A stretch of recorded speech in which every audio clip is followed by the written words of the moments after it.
Amitare ravoravo ry havana malala no azona fandraisantsika mifankahitana toy izao indray. Azontsika mihaino ny ten'Andriamanitra. Ndraisantsika ny hafatra tsara koa omeny ten'Andriamanitra ho anao ity anio ity. Ho aminareo olom-boafidy araka amin'ny fahalalana rahateo, izay n'Andriamanitra ray, amin'ny fahamasina ny fanahy, amin'ny fanarahana sy ny famafazarahany Jesosy Kristy, ampitomboina ho anao ny fahasoavana sy ny fiadanana. Amen. Zoma 20 Desambra 2022 iainantsika an'ilao hevitra hoe manesy tena ny mpino. Andeha ry havana idera sakalazan'Andriamanitra isika. Ianao Jehova ny tokiako, aoka tsy menatra marak'izay aho. Injeo ny famarinanao aho ka hafao, atonga lany amiko ny sofinao ka vonjeo aho. Aoka ho vatolamy fonenana ho atonoko mandrakariva ianao, izay efa nandidy hamonjy ahy. Faram-batsoko batery fiarovanao ahy ianao. Andriamanitra, afao amin'ny tanany ratsy fanahy aho, dia amin'ny tanany mpanao meloka tsy ny lozabe. Fenao ny fanantenako Jehova, ry tokatry fony aho mbola tanora. Amen.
Andeha hivavaka isika.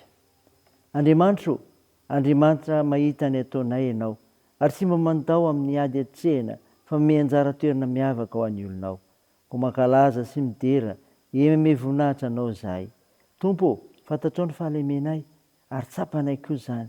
Ko mangataka famindramponao hatrany izay, mamindra fo aminay ary mamela ny erikay. Fa ny fananao masina izay hanazavanay, ny amin'ny fanambarany teninao, Jehova kina mba hahaizanay mitombo amin'ny finoana, ary hahaizanay manesy tenina trianao. Aminaran'i Jesosy Kristy mpamonjy anay. Amen. Ry havana malala no mifinainao antsika amin'ity ity dia ho hitanao amin'ny epistily nisoratan Paoly ho an'ny Kolosianina. Kolosianina 2 ny 9:9 ka hatramin'ny 7:20. Mivaky toy izao aminaran'i Jesosy. Ko aza vela hisy tsara anareo ny amin'ny fihinana, na ny fisotro, na ny andro firavoravoana, na ny voaloham-bolana, na ny sabata. Aliko ny zavatra ho avy reny, fa ny tenany dia an'i Kristy. Aza mety ho fitahana tsy ahazonareo ny loka noho ny fanetretena aitraitra sy ny fivavahana amin'ny anjely, ka mitompo amin'ny zavatra efa hitany sady feno fiavina vonana noho ny fisainany nofo. Ka tsy miazona ny loha, izy no itombon'ny tena rehetra izay velomina sy ampiraisana tsara amin'ny fahamavany sy ny ozatra araka ny fampitombonin'Andriamanitra. Ary raha niara-maty tamin'i Kristy ianareo ka efa afaka tamin'ny abidi-pianarana izao tontolo izao, nahoana ny toa mbola velona amin'izao tontolo izao ihany ianareo? Ka mety hodidiana hoe aza mandray, aza manandrana, aza manindry. Levina amin'ny fanaovana ihany izany rehetra izany, araka ny didy sy ny fampianaran'ny olona. Izany rehetra izany dia ankalazaina ho fahendrena amin'ny fivavahana hitraitra sy ny fanetretena ary ny fampahorinan'ny tena, nefa tsy manan-kery akory asakana ny fampananarana ny nofo. Amen. Ray Masino, manamasinana amin'ny fahamarinana, ny teninao ny fahamarinana. Amen. Ry havana malala, ao aminao ny fiadanana. Fiadanana avy amin'i Jesosy Kristy ilay tonga monjy ianao. Ho finanaranatsika teo Kolosianina 2:9-10 dia anambarana ny fivavahana marina. Anambarana ny fivavahana marina izay tsy fombafomba ivelany fotsiny. Mananatra ny mpino ny apôstôly Paoly ry havana manoloana ny fampianaran-Diso izay mitady azo vahana eo amin'ny kristianina sasany. Nahelindreo mpomba ny fivavahana jiosy tamin'izany mantsy, fa tsy maintsy forana ny jetilisa vao azo raisina ho kristianina.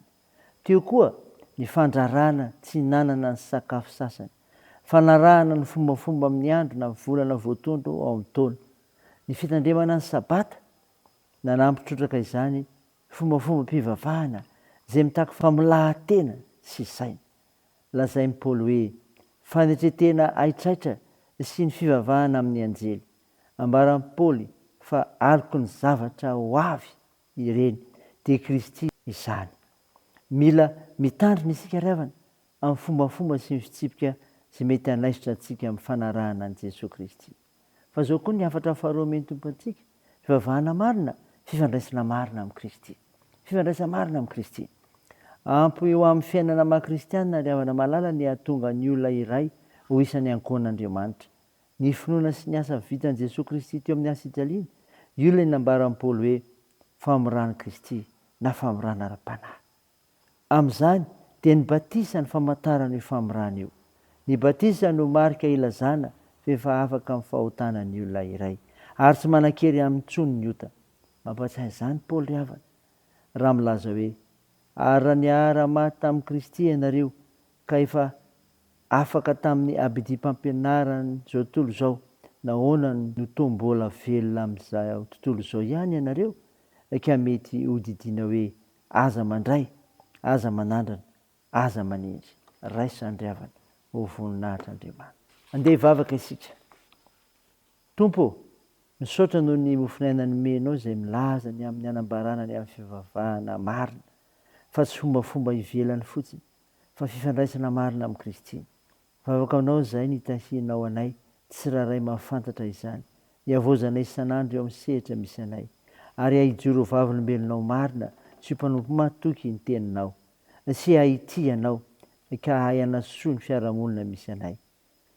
Jesosy, vonjeo ny firenenay, sitrandro ireo marary mila mivavakay, fampanasitrana ianao, ko atoany ny asa fitsaboana, atanjao ireo asom-pahoriana ka ampinoninao, toandro ireo marefo olona ireo sahirana, vonjeo sy arovy izahay amin'ny tia-javatra misy amin'ny fiarahamonina misy anay. Mitahi anay amin'ny fiazakazahanay, amin'ny fianarana, amin'ny asa mandraranay, ny tokantranonay sy ny fikasanay tsara, naran'i Jesosy Kristy mpamonjy anay, ny vavahanay, miaraka amin'ilay vavaka nampianarina anay manao hoe ranay ao izay ny an-danitra, ho masinana eny anaranao, ho tonga anie ny fanjakanao, atao anie ny sitraponao ety an-tany ho tahaka ny an-danitra.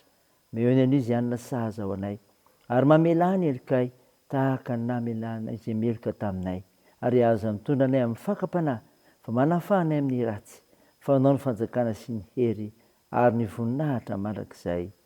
Amen. Raha sy amin'ny ry havana malala ny tsodrana tolotra anao amin'ny anaran'i Jesosy Kristy. Ilay Andriamanitra nalaorany fiadanana anie hahatonga anareo voatokana tanteraka ho azy, ka harovany avokoa anie ny fanahinareo sy ny ainareo ary ny tenanareo, mba tsy hanatsiny amin'ny andro ihavian'i Jesosy Kristy tompontsika. Mitana ny tokony mena Andriamanitra, tsy miantso anareo ka ho efainy izany. Amen. ho an'andriamanitra irery ny voninahitra amin'ny anaran'ny Ray sy ny Zanaka ary ny fanahy masina. Amen.